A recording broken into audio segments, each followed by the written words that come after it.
This video does not contain spoilers for Power Rangers Cosmic Fury. I have not seen it as the time of this recording. It's morphin' time!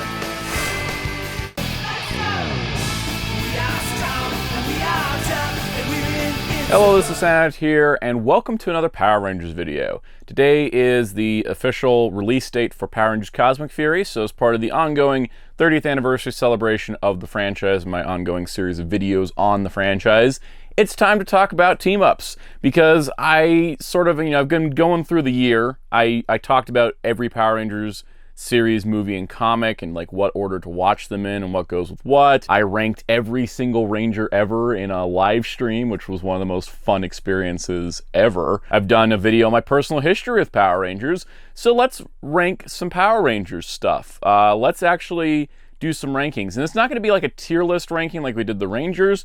This is going to be like, a top 18. Because there's 18 of the things I'm ranking today. And of course I am talking about team-up episodes from Power Rangers. In fact, this was suggested by a comment, so I wanted to highlight that. I appreciate the feedback everybody gives me for video ideas. So this is going to essentially be any team-up that involves Rangers teaming up with Rangers. Now, this is essentially when you have multiple shows. So for example, like, we're not going to rank anything where they're on the same team and they team up together. That would be silly. This is going to be kind of like oh, hey, this team is teaming up with the previous team and that kind of thing. But it has to be Ranger team up, so it won't include episodes that just bring back other supporting cast. That has happened more frequently than you'd think. I'm also excluding any comic book crossovers from this list because then that's just a whole other list. There's been so many teams with crossovers in the comics that I could make it its own video. But this is going to be essentially ranking anything that is a team-up with a different season or series. And I'm going to be ranking it worst to best. So 18 is the worst, and number 1 is the best. It's traditional ranking at this point, but I think this will be kind of fun to do. And I'll talk about why I'm ranking them where I am, because while I generally enjoy most, if not all, of these team-ups, I have reasons to rank them above each other, because not all of them are made equally. Number 18 is Dimensions in Danger from Power Rangers Super Ninja Steel. This, on paper, is a great crossover. In execution, isn't. While there were some lead-up episodes with some brief scenes to build into the crossover, Dimensions in Danger is a single episode, and it has way too many characters to be doing a single episode. It was to represent the 25th anniversary of the franchise, but it really would have been served to be a nice two-parter. Unfortunately, what happens here is that we have the Ninja Steel cast, we have Tommy, we have a selection of random Rangers from across the history, and while it was cool to see those Rangers return, anybody that wasn't named Tommy pretty much got nothing to do. Wes and Gemma got to have some dialogue, but Tommy really sucked up all of the attention. And that's understandable because it is Tommy. He has a big legacy. This did introduce us to the Master Morpher where Tommy could shift through different forms of his, which was really, really cool, but again, it took all the focus away. And unfortunately, most of the episode was also using footage from the Ninja movie, meaning that the Ninja Steel cast was doing pretty much all the work, and then eventually the Rangers team up and they have one of the shortest fights in franchise history against an army of robot Rangers. And again, on paper, that's terrific. In execution, it didn't seem like they had the money for the idea they put out there. It seemed like they wanted to have their own version of the Power Rangers Shattered Grid comic crossover, except, yeah, they couldn't pull it off budget-wise. Number 17, Power Rangers Samurai, the movie Clash of the Red Rangers. This was released as a full-length special, and that actually helps it a whole lot. It has a good narrative to it, but the unfortunate part is that there is only one returning Ranger in the RPM Red Ranger. So while it is officially the Samurai RPM crossover, only RPM Red returns. And due to guild rules and union rules, he could only appear in voice work under a pseudonym. So it kind of feels like a massive disconnect in the normal crossover sense. You have the Samurai Rangers doing all their stuff, cobbling together two Shinkenger movies footage into one, and then RPM Red's kind of there, and he's only in suit, and they give a reason for that, but it's kind of a bummer because we don't really get the same level of interaction, especially when we find out that the Samurai Rangers go to the RPM dimension and meet the RPM team, but we never get to see that, even if it is just suits. It's kind of a lackluster crossover. I will give it story credit. That's why it's ranked higher than Dimensions in Danger, which basically didn't have a story to tie in the previous Rangers that well. But still, it's not a great crossover because you lose a lot of that interaction, and only having one returning Ranger as opposed to a whole team was just a bummer. Number 16, Power Rangers Super Mega Force Legendary Battle. I'm considering Extended Edition and also the standalone episode from the TV show kind of as the same thing, because the Legendary Battle part is basically the same. They brought back 10 Ranger actors in addition to filming a new Legendary Battle similar to what Gokaiger did with like all the Rangers in one big group. It was cool, but again, it's just lacking in the interaction. With Legendary Battle, because it was also Super Mega Force's finale, they did give it a nice focus to the Mega Force team being able to handle their main villains, and the Legendary Rangers appear kind of just to help with cleanup. And I think it kind of like was good for the Mega Force side, because that way like it showed that the Mega Force team could take care of business without having to have all the previous Rangers help them out. And it kind of put a nice cap on everything to show all the Rangers together. But that also means that like outside of, again, Tommy and like a couple other characters getting lines here or there, there's some I don't even think have lines in this.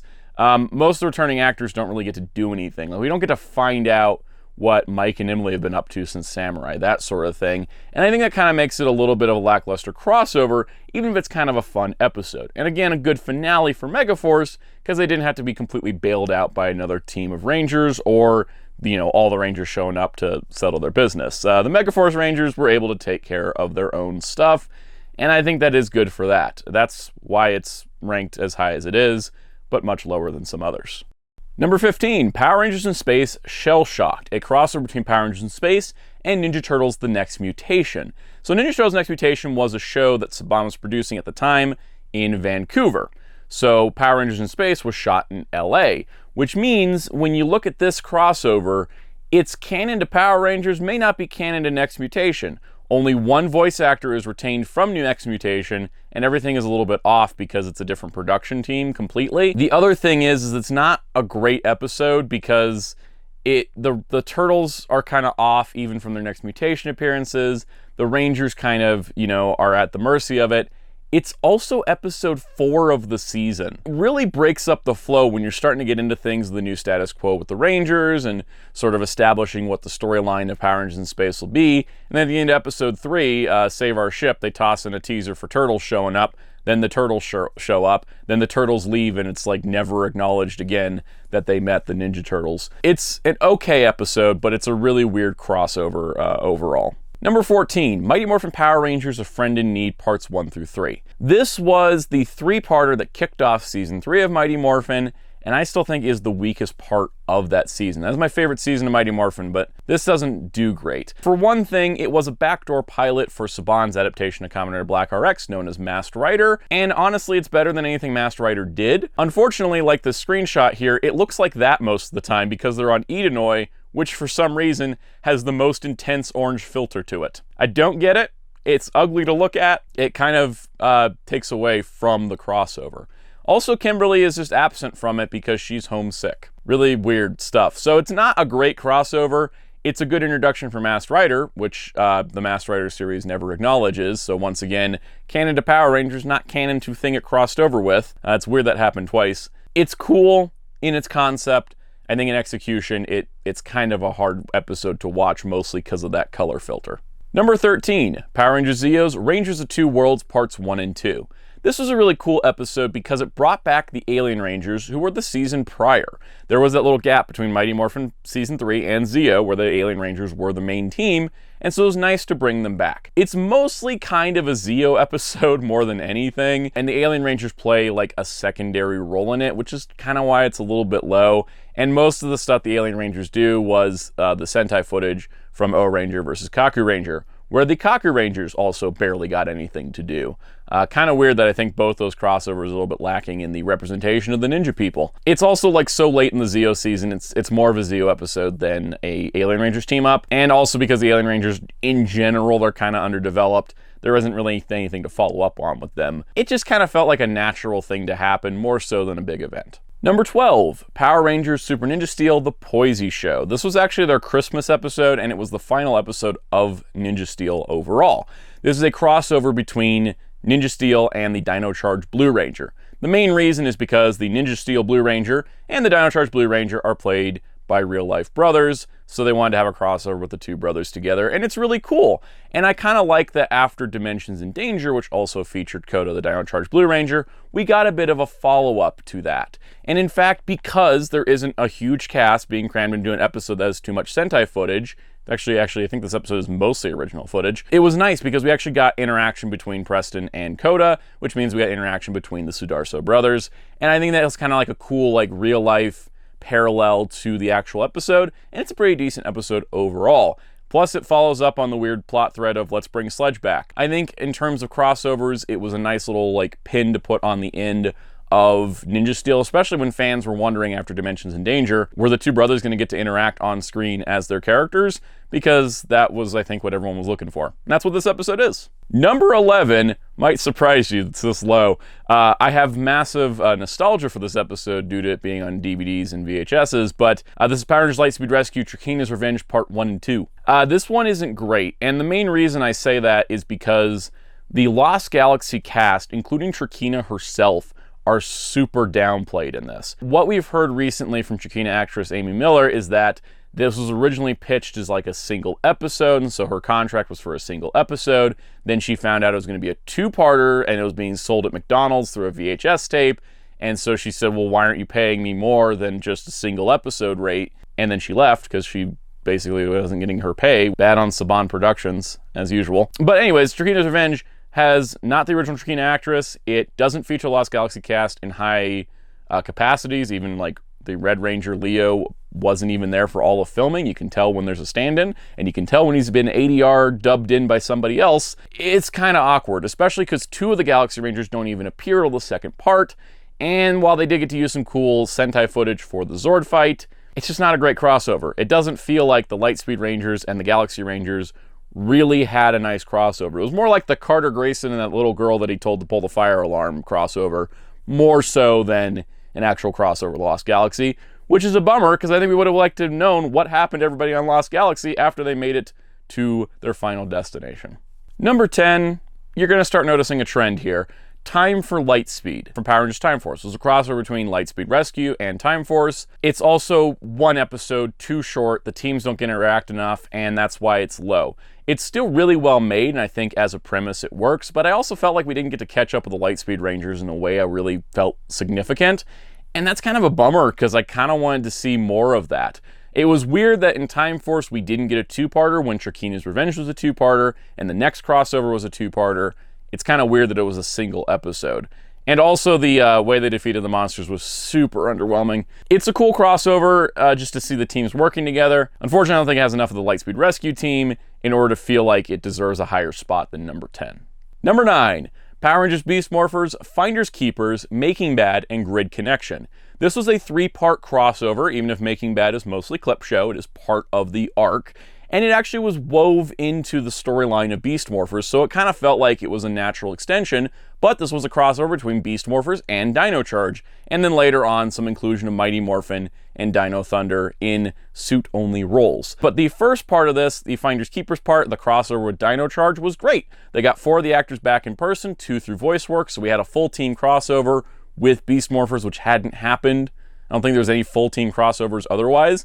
So it was really nice to see that again. And it played like that. They got to interact together, worked to defeat villains. They kind of, brought Sledge back and killed him again. The usual thing. Sledge is like the most recurring Power Rangers villain at this point. But they had a great crossover. Making Bad kind of had like a villain story to it where they brought back Goldar. And then Grid Connection was them fighting the new Goldar with the Beast Morphers team working on one front, with Jason from Mighty Morphin and the Mighty Morphin Rangers, Dino Thunder Rangers, and Dino Charge Rangers working together for a big fight. I do think Finders Keepers is the best part of the 3-parter, but as a 3-parter as a whole, it's a pretty epic crossover that was led into and built up. Watching Beast Morphers the first time, the Season 2 arc of building up to this crossover was really satisfying when we finally got there. And then the show tanked my interest a little bit because it just went into, let's do dumb moral of the week stories again after doing a big old crossover. So remember, pacing for stories is important. When you build up something big, you gotta keep going. You can't just flatline again. But as a crossover, that's why it's my number 9 ranking, because I do think overall it's pretty dang solid. Number 8 is an example of what I love about crossovers, being able to catch up with characters. That's Power Rangers in Space's True Blue to the rescue. So at the end of Power Rangers Turbo, 4 of the Rangers go into space, and Justin stayed behind on Earth to stay with his dad and kind of enjoy a normal kid life. Now you're probably wondering, what happened to him? How are things going with his dad? What's going on with Justin while all the Rangers have been in space? And that's what this episode answers. It also follows up on what happened to their 2 sentient cars, because Power Rangers is weird like that. I like this episode a lot. It's kind of like a, sort of pin on Turbo, kind of gives Justin a bit of an ending that's not just, bye everybody, see you never. Like, they actually follow up on it, and I think it was a really cool way to kind of wrap up that era and sort of give a little bit of closure to the character. And I think it was nice to see what was happening with Justin and how his life had gotten better since the beginning of Turbo to now. And I think that is what makes it like a really significant episode, in addition to being a fun crossover. Number 7, Power Rangers Operation Overdrive, Once a Ranger Parts 1 and 2. Now this is kind of a mixed crossover, if I'm being honest. First of all, they had this new team of Rangers that was put together from veteran Rangers, including Adam from Mighty Morphin, you had Kira from Dino Thunder, Tori from Ninja Storm, Xander from Mystic Force, and Bridge from SPD. They kind of put together a nice little hodgepodge team. It's something that Super Sentai had done for a couple of their crossovers, like Gao Ranger versus Super Sentai and Bokenger versus Super Sentai. So it was kind of nice to see that sort of dream team idea come to Power Rangers. Unfortunately, they sort of co-opt the whole 2-parter, and it feels less like a crossover for most of it. And the Overdrive Rangers sort of lose their powers, and they're like, cool, we're going back to our normal lives. And I'm like, that's totally in character for you guys, but it does make you look like jerks. Especially because like a few seasons prior, we had Ninja Storm ending with, we may not be Power Rangers, but we still have power. It was kind of a weird mixed bag in that regard. But I did kind of like the tension and the drama that came with like this veteran team came in, and the new guys are like, wow, we suck. We should just get out of here, huh? And as I've been talking about, it had progression. We saw how, we talked about why Bridge was now SPD red instead of blue like we left him.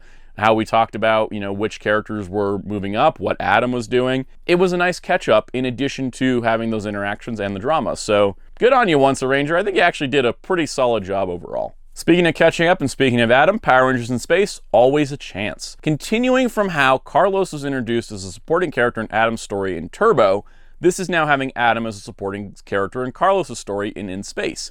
And actually, it's a really cool crossover.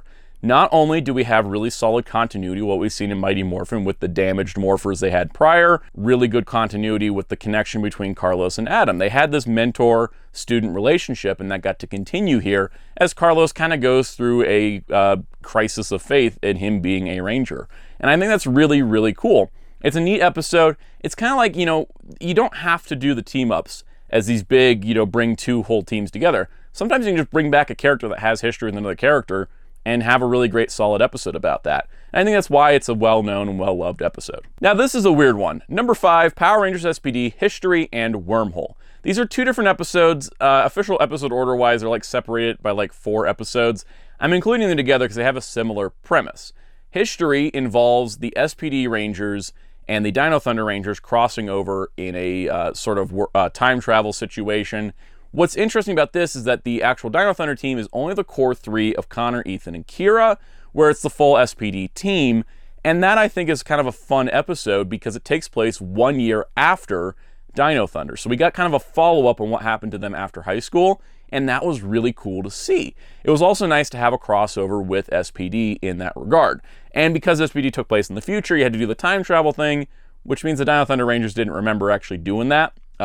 Which is kind of awkward, but that's just how you have to do it.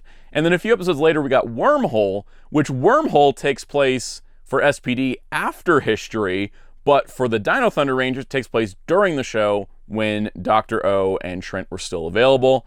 And even though we didn't get Jason David Frank back for this episode, Jeffrey Perazzo did voice work for him and for his own character of Trent. It was nice to have Trent there because that meant we had more of the team together, which I think was really cool. While I didn't have that follow-up to the series aspect to it, I think it had the big crossover aspect to it that made it really fun. So these are kind of a 2-parter. It must have been awkward for the SPD Rangers, like dodging time travel rules with like, oh, hey, we already met you guys, but like a year after we're meeting you now. It's kind of interesting that they were able to pull off 2 episodes, but I think it kind of gave them 2 distinctive ways to do the crossover, and they got to explore both of them, which I think is terrific.